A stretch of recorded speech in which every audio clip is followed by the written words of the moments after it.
mula roon sa Okay, good morning mga kabiyero. Papunta kami ngayon ng Tabuk. Good morning sa dalawang kasama ko na yan. At maging ito na ginawang kubo-kubo ng ating mga tanod para sila ay makapagbantay ang nagbambawal salita. Nasa Kabatuan pa lang tayo ngayon. Ano handa nila ng tubig nagbambawal salita na abot na ng tubig. Oh, malaki nga ang ilog. Alas 3 hanggang alas 4 manugbambawal salita. At sa pagkakataon ito, may mga kasamahan na rin tayo ngayon na from Posti, si Posti Chief Pilarito Maliling Bombal sa likod na talagang nagbabantay, maagang nagbabantay dito sa nasabing area. Ako pang kamustahin na rin itong kalagayan na ginagawang tulay dito na Bombal o approach lang tulay ang Bombal sa likod. Ganyan Dito sa Alicaucao at maging itong mga pasahero Bombal sa likod na nag-aabang na rin. Talagang mababaw na yung Alicaucao Bridge. Dito pa lang sa kanyan, sa Kabatuan. Bridge. Sa pagkakataon, ito na Bombal sa likod, sinabi natin na lang na makuha na naman ng pahayagan si Positive Pilarito Maliling kung ano naman itong observation niya naman dito sa Alicaucao Overflow Bridge. And upang kamustahin na rin natin ang Bombal sa likod itong ginagawang approach ng nasabing tulay.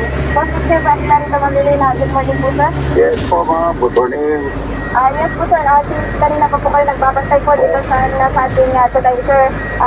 Maaari po ba kaming bigyan po Shoutout kay Sir dito po sa observation niyo Perito. sir, and kamusta naman po itong Bitok, approach na Maliling. tulay na under construction po sir.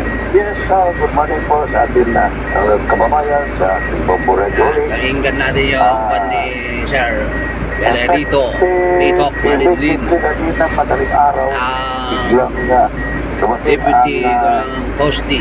tubig baha. So, ay advise sa ating mga kababayan ulit yan sa sumasakop na Biyahe tayo ng Tabuk na naman, Tabuk. Forest Region. Hapon.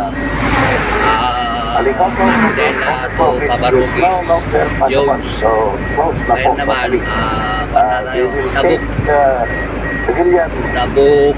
Bridge. May Luna pa kami, may Gabu, Isabela pa kami. Pagkapon siguro ito ay bababa rin yung tubig. Yung ating Sa Aurora na tayo mga biyahero. overflow bridge yan sa may approach is approach totally. Wala tayong mapagawa ngayon dahil nalubog na nga yung ating tulay. So, lahat yung ating mga anyway, nandiyan na yung ating backup na motorized bangka, yung outboard motor, nandiyan na, dalawa yung ginawakan ko nga. So that kanina pang madaling araw itong mga paseros natin ay ma-event na natin sila.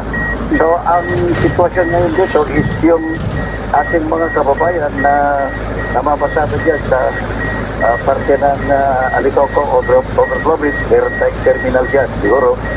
Just take yung area na yan, yung Pista Bakal, yung mga barandays na yan, ano? Dito naman sa sentro, sana dito lang tayo. Of course, naman, hindi na tayo pwede dito sa Alicaucao Overflow Bridge ma'am. Yes po sir, maaari niyo po bang ibahagi sir kung Okay, asap na i-update ko lang kayo mamaya mga biyahero. Ang as of today is 42 Nag-drive tayo ang ngayon. water level. So, Contact ang ko lang to. normal natin is Content natin 37.50 para alam natin above yung sea mga level. update Pero na pag this time na, seguridad 42 na. ng So, totally, wala na yung ating Alicaucao bayan ng Overflow Bridge ma'am. madadaan natin. Kanina yung Kabatuan, okay naman. Sa Aurora, medyo mabahalang sa mga daan. Yes, maraming salamat, Bombo. Ito po, Chief, good morning po sa inyo. Sir, ito sir, sa pagbabantay niyo 24 hours, mga anong oras talagang nag-start na ito, tumaas yung antas po ng tubig dyan po sa may Alicaucao Overflow Kasi Bridge mababang lugar to, mataas. Ay, Mga- mababa. Nababaha na yan. 2 a.m. na siguro, 1 a.m. yan, nag-umpisa na biglang tumaas na yung tubig hanggang ngayon na. Tingnan po din, At this time na. Yan ang rest ng biglang pagdating ng platform doon sa Alicaucao Overflow Bridge.